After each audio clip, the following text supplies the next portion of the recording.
Network మార్కెటింగ్ల వలన గతంలో ఎన్నో మోసాలు జరిగాయి. పోలీసులు కేసులు నమోదు చేస్తూనే ఉన్నారు. అయినా ప్రజలు మాత్రం నెట్వర్క్ మార్కెటింగ్ మోసగాల మాయలో పడి మోసపోతూనే ఉన్నారు.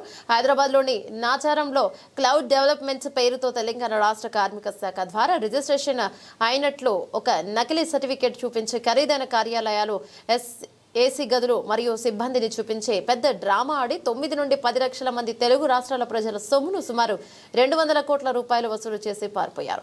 మోసగాళ్లు కాకుమాను క్రాంతి కుమార్, సాయి ప్రశాంత్, సాయి పావని, సురేష్ ప్రసాద్, హరికృష్ణలు ఒక ముఠాగా ఏర్పడి 1600 కట్టి ఐడి తీసుకుని సభ్యులుగా చేరి మరో ఇద్దరిని తమ ఐడి కింద జాయిన్ చేస్తే కమిషన్ వస్తుంది అని వివిధ దశలలో సభ్యులు ఎక్కువ మంది జాయిన్ చేస్తుంటే కమిషన్తో పాటు వారి దశను బట్టి వడ్డీ లేని స్పాట్లోనే 10 లక్షల వరకు కూడా ఇస్తామని ఆశ చూపి 100 కోట్ల రూపాయలు వసూలు చేసి పారిపోయారు.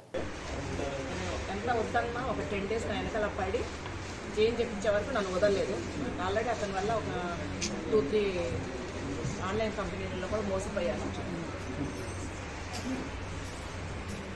అయితే 2-3 కంపెనీలలో ఆశయాను సార్, నేను చెయ్యను అని చెప్పాను. అయినప్పటికీ కూడా కాదు, మీరు ఖచ్చితంగా చేయను అవ్వాలని చెప్పి నా వెనకాల పడ్డారు. నేను నియర్లీ 90 to 80 మెంబర్స్ వరకు నేను జాయిన్ చేశాను. అంటే నా టీం నియర్లీ 100 మెంబర్స్ ఉన్నారు.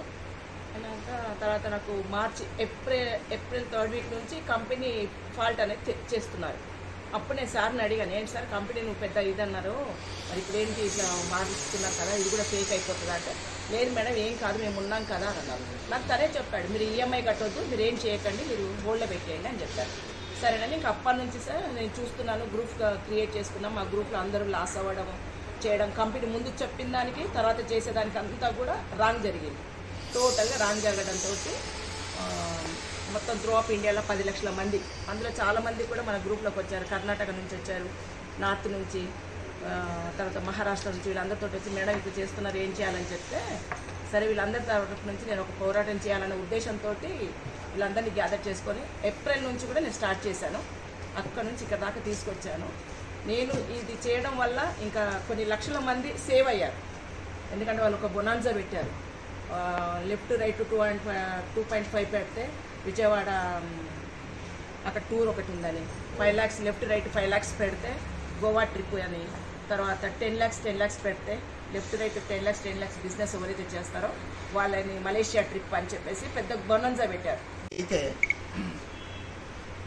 సామాన్య బాధితుల సేవా సంఘం మేము ఎందుకు ఏర్పాటు చేసామంటే, చిన్నవాళ్ళ నుంచి పెద్దవాళ్ళ వరకు కూడా కొన్ని సందర్భాల్లో మోసపోతూ వస్తున్నాం. అయితే ప్రభుత్వ సంస్థలు ఏవైతే ఉన్నాయి, అనేక సంస్థలు ఉన్నాయి, ఏదే బాధితులను కాపాడటానికి ఎన్నో సంస్థలు ఉన్నాయి. అవన్నీ కూడా పేరుకి చెప్పుకోవటానికే కానీ ఎక్కడా కూడా న్యాయం జరిగిన దాఖలాలు. అట్ట కొన్ని సంవత్సరాలు ఆలోచించి ఎంతోమంది గాథ విని మేము ఈ సంఘాన్ని ఏర్పాటు చేసి 10 మందికి ఒక మంచి జరగాలి, ఎక్కడైతే మోసపోతున్నారో మోసపోయినటువంటి బాధితులందరికీ కూడా వాళ్ళందరూ ఒక ఏకం చేసి మనం కూడా మన హక్కులు మనం సాధించుకోవాలంటే, మరి ఇప్పుడు ఈరోజు ఇంతమంది ఇక్కడ రాబట్టే ఒకరి నుంచి ఒకరు తెలుసుకోవడం జరిగింది. అదే ఎక్కడో అక్కడే ఉన్నామనుకో మనకేమీ తెలియదు.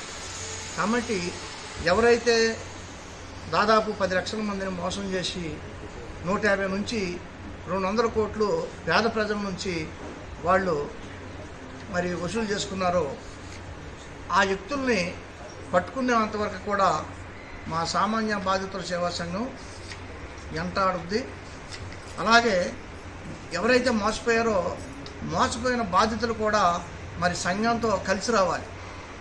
కలిసి వచ్చినప్పుడే మనం అందరం కూడా కలిసి పనిచేసినప్పుడే ఎవరో మోసగాళ్ళను మనం పట్టుకోగలుగుతాం.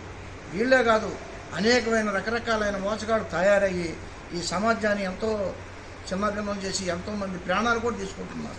మన ఒక అతను ఉద్యోగం ఇప్పితనని 5 లక్షలు తీసుకుంటే ఆ ఉద్యోగం రాపోయేసరికి అతను పురుగుల మందు